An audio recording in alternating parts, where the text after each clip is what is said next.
Wakil Ketua DPR RI Muhaimin Iskandar mengkritisi kebijakan Menteri Pendidikan dan Kebudayaan dalam menyelenggarakan pendidikan jarak jauh di masa pandemi COVID-19. Wakil Ketua DPR RI Sufmi Dasko mengimbau pemerintah bijak menyikapi desakan sebagian masyarakat untuk mengakhiri pembatasan sosial berskala besar atau PSBB. Aspek kesehatan dan menjaga perekonomian harus berjalan seimbang. Komisi 11 DPR RI berkomitmen mengadvokasi masalah yang dialami AJB Bumi Putra.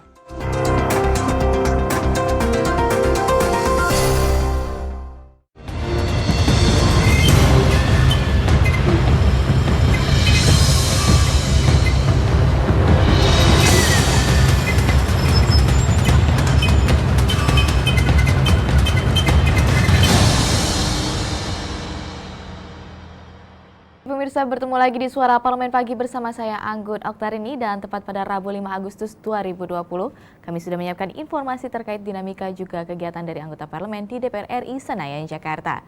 Tentunya pada hari ini tim redaksi TV Parlemen sudah menyiapkan beberapa tema dan tema utama pada hari ini yaitu polemik obat COVID-19 maksud kami, dan juga ada 3 berita utama juga yang akan kita bacakan untuk memulai perjumpaan kita pada hari ini. Dan DPR RI kritiki pendidikan jarak jauh, dan di sini Wakil Ketua DPR RI Muhaimin Iskandar mengkritisi kebijakan Menteri Pendidikan dan Kebudayaan dalam menyelenggarakan pendidikan jarak jauh di masa pandemi COVID-19. Dan berikut informasi selengkapnya. Wakil Ketua DPR RI Muhaimin Iskandar mengkritisi kebijakan Menteri Pendidikan dan Kebudayaan dalam menyelenggarakan pendidikan jarak jauh di masa pandemi COVID-19. Ditemui usai pertemuan dengan Duta Besar Uzbekistan di Gedung Nusantara 3 DPR RI Senayan, Jakarta, Wakil Ketua DPR RI Muhaimin Iskandar menilai pendidikan jarak jauh yang diberlakukan di berbagai tingkatan tidak efektif. Menurutnya, pendidikan jarak jauh hanya efektif untuk siswa yang berasal dari ekonomi menengah ke atas, sehingga lost generation menjadi ancaman besar bagi bangsa Indonesia jika pemerintah tidak memiliki solusi yang baik untuk menyelamatkan dunia pendidikan.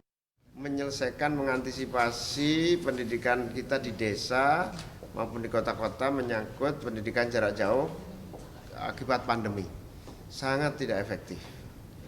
Pendidikan melalui jarak jauh ini tidak efektif bagi kalangan ekonomi menengah ke bawah, menengah ke atas efektif.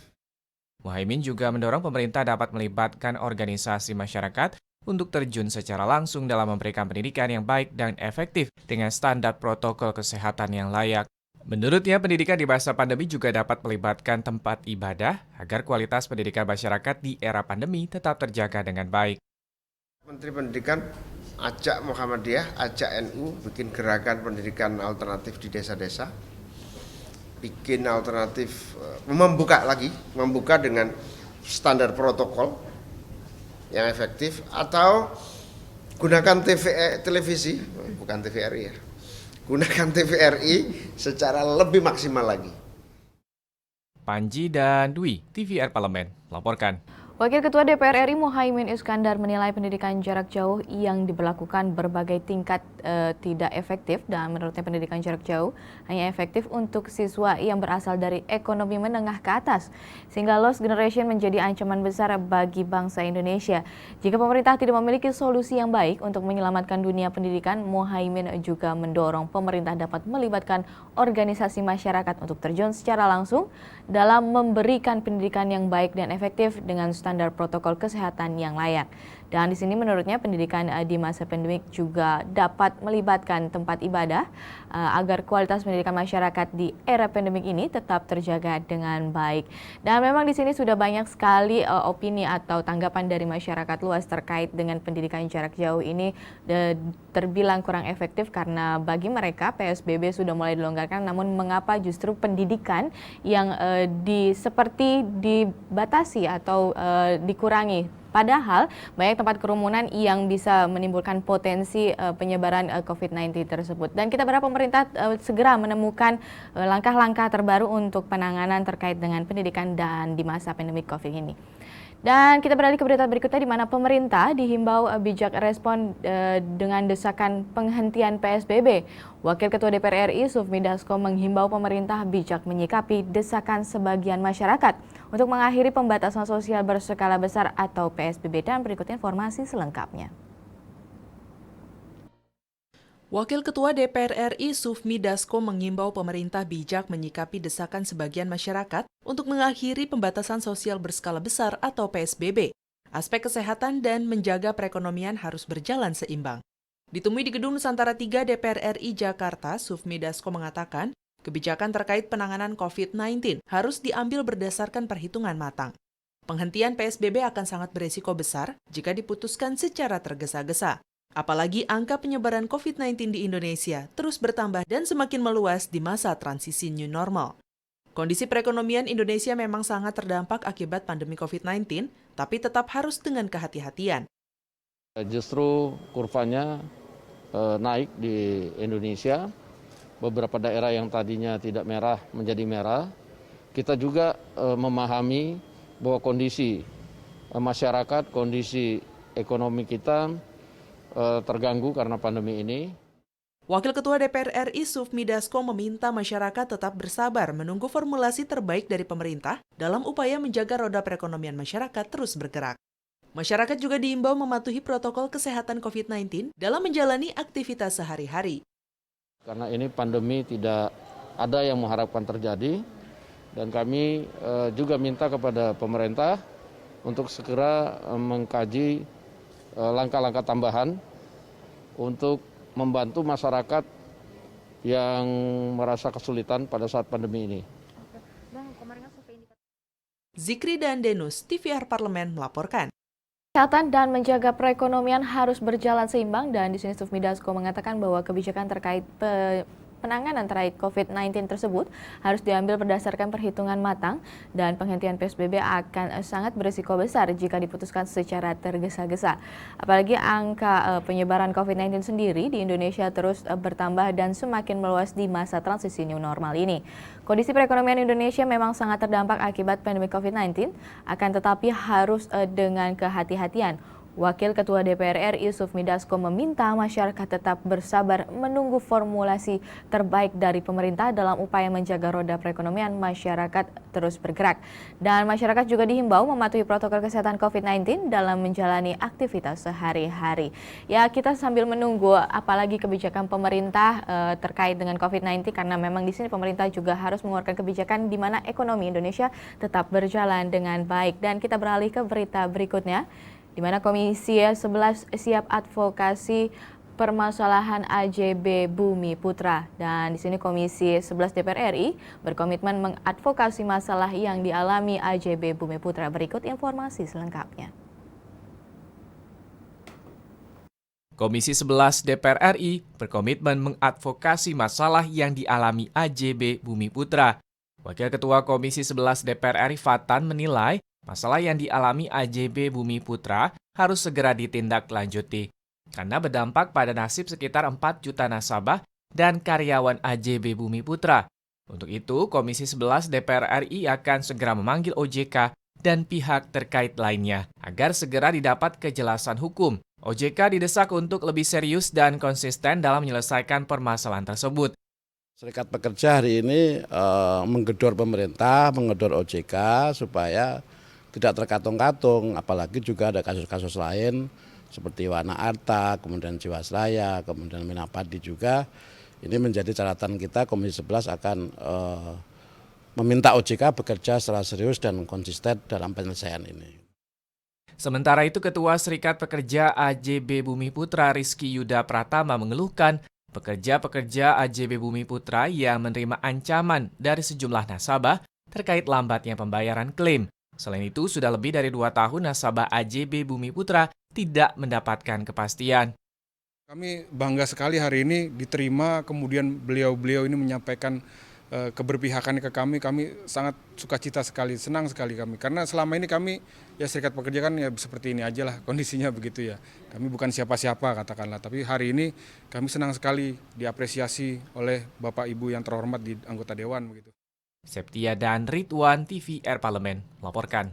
Wakil Ketua Komisi 11 DPR RI Fatan menilai masalah yang dialami AJB Bumi Putra harus segera ditindaklanjuti karena berdampak pada nasib sekitar 4 juta nasabah dan karyawan Bumi Putra tersendiri. Untuk itu Komisi 11 DPR RI akan segera memanggil OJK dan pihak terkait lainnya agar segera didapat kejelasan hukum. OJK didesak untuk lebih serius dan konsisten dalam menyelesaikan permasalahan tersebut dan Fatan berharap dengan adanya mediasi pekerja AJB Bumi Putra dapat memberi penjelasan kepada nasabah terkait rencana dan langkah yang akan dilakukan. Ketua Serikat Pekerja AJB Bumi Putra Rizky Yuda Pratama mengeluhkan pekerja-pekerja AJB Bumi Putra yang menerima ancaman dari sejumlah nasabah terkait lambatnya pembayaran klaim. Selain itu, sudah lebih dari 2 tahun nasabah AJB Bumi Putra juga tidak mendapat kepastian. Rizky berharap permasalahan AJB Bumi Putra tersebut mendapat perhatian serius dari pemerintah terutama OJK. Ya pemirsa, setelah ini kami akan membahas headline surat kabar. Jangan kemana-mana, tetap saksikan Suara Parlemen.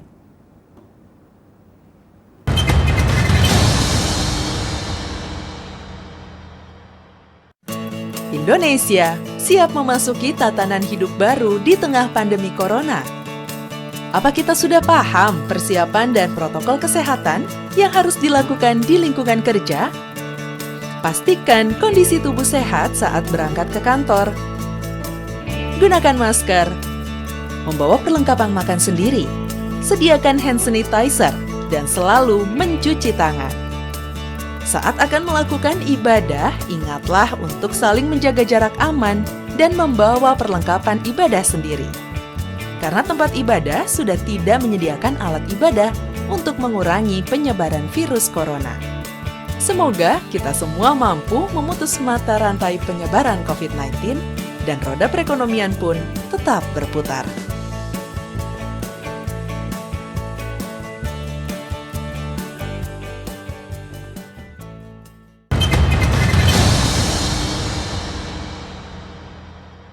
Kita kembali lagi di Suara Parlemen dan kita memasuki segmen headline surat kabar, dan di tangan saya ini sudah ada harian Kompas dan beberapa pembahasannya terkait dengan penyerapan anggaran semakin krusial, bahwa diketahui memang Indonesia triwulan kedua ini akan menjadi diproyeksikan minus dan proses birokrasi penyaluran dan pendataan perlu segera diperbaiki. Namun setelah ini kita akan bahas lebih dalam di headline surat kabar.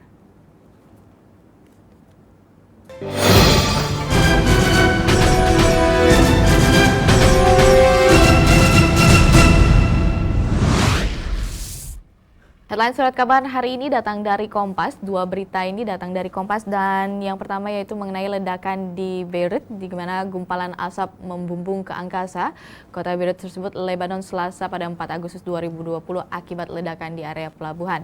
Hingga pukul 24 atau jam 12 malam waktu Jakarta, sedikitnya 10 orang tewas dan belum diketahui penyebab ledakannya. Dan di sini ledakan tersebut menyebabkan balkon dan kaca gedung di sekitar area hancur berantakan. Peristiwa ini terjadi 3 hari sebelum pembacaan vonis terdakwa kasus pembunuhan Perdana Menteri Lebanon, Rafik Al-Hariri, yang tewas dalam serangan bom tahun 2005 lalu. Dan masih di harian yang sama, yaitu harian Kompas, di sini ada penyerapan anggaran semakin krusial, di mana ekonomi Indonesia triwulan kedua tahun 2020 diproyeksi minus dan proses birokrasi penyaluran dan pendataan perlu segera diperbaiki untuk mendongkrak belanja. Dan permasalahan birokrasi juga administrasi yang menahan serapan anggaran pemulihan ekonomi nasional mesti segera diatasi. Lembaga Penyelidikan Ekonomi dan Masyarakat Universitas Indonesia, Teguh Rafik, juga menilai bahwa serapan belanja program pemulihan ekonomi dialami banyak negara termasuk Indonesia. Salah satu jenis belanja yang memerlukan kecepatan adalah bantuan sosial, dan penyerapan harus cepat untuk menjaga daya beli masyarakat sekaligus meminimalkan resiko lonjakan kemiskinan dan juga pengangguran di masyarakat. Sementara jenis pembelanjaan yang perlu mengutamakan ketepatan adalah pembiayaan korporasi. Pemirsa, selain kita akan bahas tajuk pada hari ini, jangan kemana-mana, tetap saksikan Suara Parlemen.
Ya pemirsa, masih di Suara Parlemen dan kita masuk ke segmen tajuk di mana ada pembahasan terkait polemik obat COVID-19.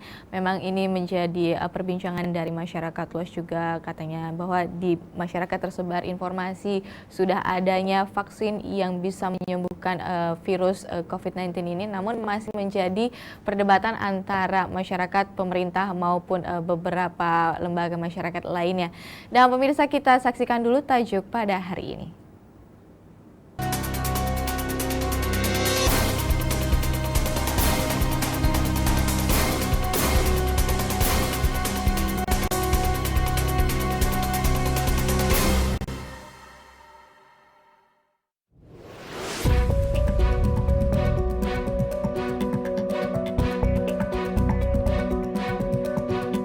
Hoax COVID-19 diseret ke jalur hukum. Kontroversi yang dilakukan Anji dengan membuat konten tentang orang yang disebutnya pakar mikrobiologi bernama Hadi Pranoto memantik kemarahan para dokter. Musababnya, ia mengklaim Hadi Pranoto yang disebut profesor itu telah menemukan obat COVID-19 dan sudah menyembuhkan ribuan nyawa. Perbuatan Anji dengan menghadirkan narasumber yang tidak jelas latar belakang keilmuannya, tapi mengklaim menemukan obat sangat membahayakan dan sudah keterlaluan. Terutama untuk golongan masyarakat yang cenderung percaya begitu saja dengan influencer jika obat COVID sudah ditemukan tanpa mengikuti prosedur uji klinis apapun. Kekhawatiran muncul ketika video tersebut bisa meracuni pikiran masyarakat. Dengan literasi masyarakat Indonesia yang kurang, video ini akan menjadi toksik. Semua yang diucapkan tidak ada bukti. Ini akan menjadi masalah baru bila video tersebut viral dan disebarkan di grup WhatsApp. Oleh karena itu, untuk memberikan efek jerah, harus diseret ke jalur hukum.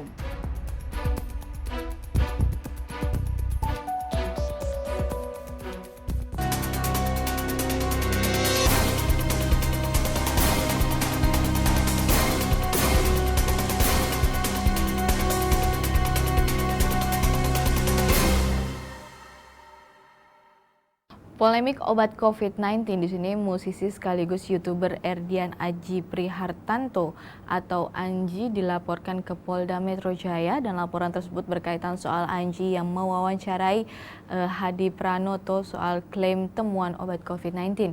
Ketua Umum Cyber Indonesia Muanas Alaidi mengatakan bahwa laporan tersebut terkait dugaan tindak pidana menyebarkan berita bohong oleh akun channel YouTube milik Anji. Muanas menambahkan bahwa isi konten yang berisi soal kabar penemuan obat COVID-19 tersebut yang akhirnya menimbulkan berbagai polemik. Kementerian Kesehatan menegaskan bahwa hingga saat ini belum ada negara di dunia maupun lembaga yang menemukan obat atau vaksin yang menangkal virus corona atau COVID-19 ini. PLT Kepala Bidang Penelitian dan Pengembangan Kesehatan Kementerian Kesehatan atau Kemenkes dan di sini juga menyatakan jika belum ada satupun pihak yang menemukan obat khusus bagi COVID-19. Selamat juga menyampaikan bahwa banyak lembaga internasional dan nasional sedang bekerja keras untuk mendapatkan obat ataupun vaksin COVID-19. Sebagai kandidat vaksin sudah memasuki tahap uji klinik tahap akhir, di mana Selamat menjelaskan bahwa produksi obat harus melewati beberapa tahapan pengujian ilmiah, mulai dari penelitian hingga dengan proses produksi. Pertama diawali dengan upaya penemuan bahan atau zat senyawa potensial obat melalui berbagai proses penelitian, kemudian bahan tersebut akan diteliti dengan berbagai rangkaian ujian. Dan yang kedua itu bahan zat atau senyawa potensial obat tersebut harus melewati berbagai proses pengujian, di antaranya yaitu uji aktivitas zat, uji toksisitas in vitro dan in vivo pada tahap praklinik. Setelah itu produksi obat juga harus melalui uji klinik fase 1, fase 2, dan fase 3. Tahapan ketiga mengurus proses izin edar, sementara yang terakhir adalah memulai dengan cara pembuatan obat yang baik dan dilakukan kontrol pada proses pemasarannya. Dan pemirsa, kita akan bahas lebih dalam lagi, jangan kemana-mana, tetap saksikan Suara Parlemen.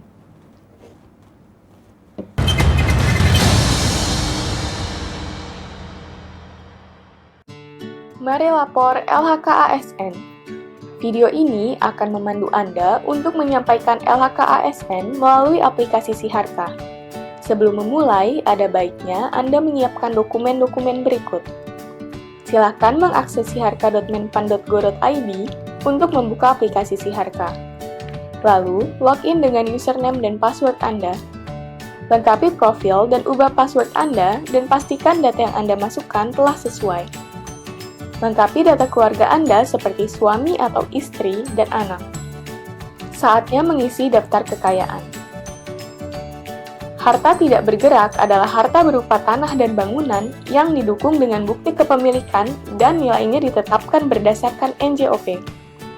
Harta bergerak adalah harta selain tanah dan bangunan seperti kendaraan bermotor, perabotan rumah tangga, perhiasan, dan lain-lain dengan nilai berupa harga perolehan atau harga tafsiran. Surat berharga adalah harta berupa surat berharga seperti saham, reksadana, dan sebagainya yang dinilai berdasarkan harga perolehan. Uang tunai, deposito, giro, tabungan, dan kas lainnya dicatat sesuai nilai yang tertera pada dokumen. Piutang adalah barang atau uang yang akan diterima di masa yang akan datang berdasarkan kesepakatan. Dan hutang adalah pinjaman yang diterima oleh ASN pelapor maupun suami atau istri dan tanggungan lainnya dari pihak lain yang pembayarannya menjadi tanggung jawab ASN pelapor. Penghasilan yang wajib dilaporkan pada LHKASN adalah penghasilan dari jabatan, penghasilan dari profesi atau keahlian, penghasilan dari usaha lainnya, penghasilan dari hibah atau lainnya, penghasilan dari istri atau suami yang bekerja. Sedangkan, pengeluaran yang dicatat adalah perkiraan pengeluaran rumah tangga dan rutin lainnya, seperti listrik, air, transportasi, dan biaya hidup lainnya, serta pengeluaran untuk rekreasi, asuransi, biaya pengobatan, dan sebagainya. Anda telah menyelesaikan pengisian LHKASN. Anda dapat memilih kirim ke inspektorat jika laporan telah sesuai, atau memilih edit jika masih perlu dilakukan perbaikan.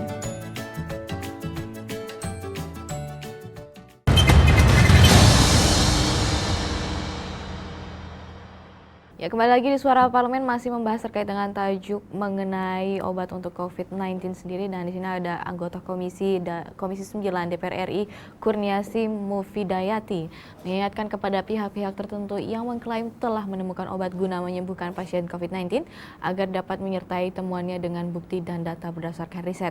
Dan menurutnya sebuah obat tidak dapat diklaim begitu saja untuk menyembuhkan penyakit terlebih COVID-19 apabila tanpa adanya riset dan uji klinis, apalagi jika obat yang diklaim tersebut tidak mendapat izin dari Badan POM.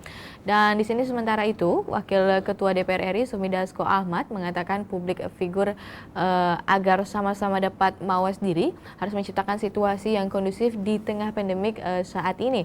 Dasko juga mengingatkan agar semua pihak dapat tidak membuat pernyataan yang tidak bertanggung jawab dan belum diuji kebenarannya. Dasko berharap di tengah kondisi pandemik ini, para publik figur sendiri dapat berkontribusi untuk mempromosikan UMKM, bukan hal-hal yang tidak tepat.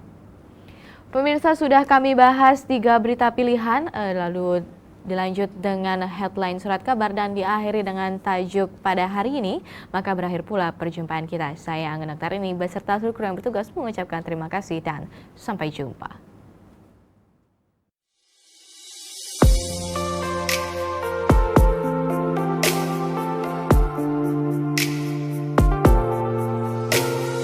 Pernah aku jatuh hati padamu sepenuh hati,